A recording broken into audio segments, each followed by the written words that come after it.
Bonjour Patricia. Bonjour Sophie. On découvre un bel objet qu'on n'a pas l'habitude de voir dans cette émission. Tout à fait, assez extraordinaire, je dois le dire. Un mélange de bronze et de porcelaine de Wedgwood. Rare.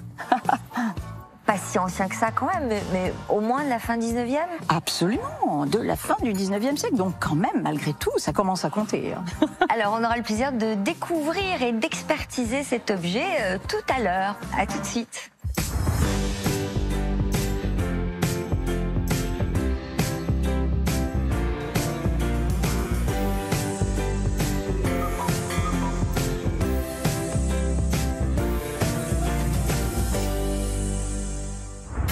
Débutons notre émission avec Mégane, une jeune mère au foyer venue de Colmar pour se séparer d'un luminaire qui n'a plus sa place chez elle. C'est Elsa qui nous en dira plus à son sujet. Mégane, bonjour. Bonjour Mégane qui adore la mode, le shopping, Oui. la beauté, Merci beaucoup. etc. etc. Ouais. D'où vient ce lampadaire que vous nous apportez? De ma maman, elle l'a acheté quand elle avait 20 ans. Et du coup, il nous a toujours suivis. Et... Elle l'a acheté neuf. Ouais.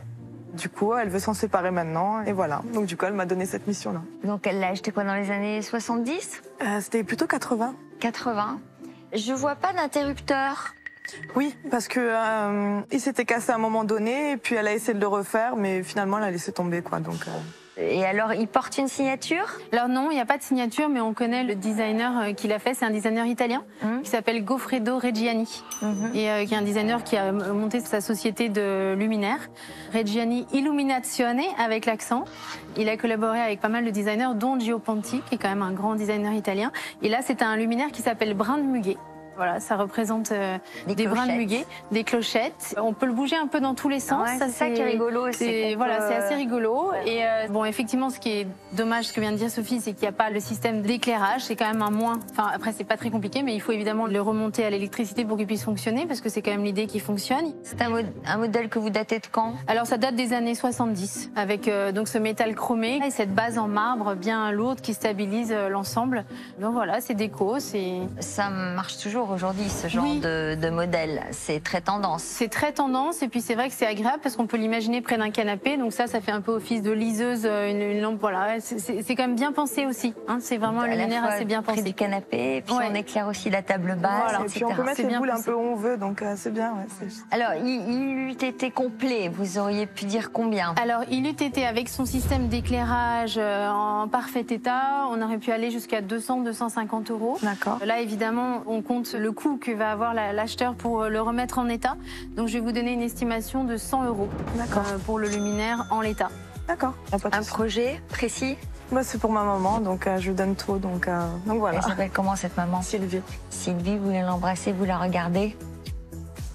100 €. Vous avez le pass et puis vous allez tout droit. Merci. Bonne vente. Merci.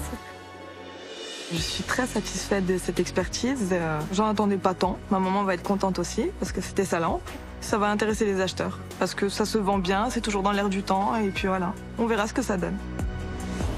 Ce lampadaire, on a un exemple de ce que peut être le design italien dans les années 70. Il y a un modèle qu'on connaît très bien, c'est le lampadaire Arco d'Achille Castiglioni, qui est avec un seul tube de métal et cette base en marbre. Donc voilà, il y a une inspiration croisée. On est dans cet esprit des formes courbes, du métal chromé, la base en marbre. Voilà, on retrouve ça dans cet esprit des designers italiens de cette époque-là. Nos acheteurs, amateurs de lampes et de design, pourraient se laisser tenter malgré l'absence de système électrique, à suivre d'ici peu en salle des ventes. Voilà Alexandra, notre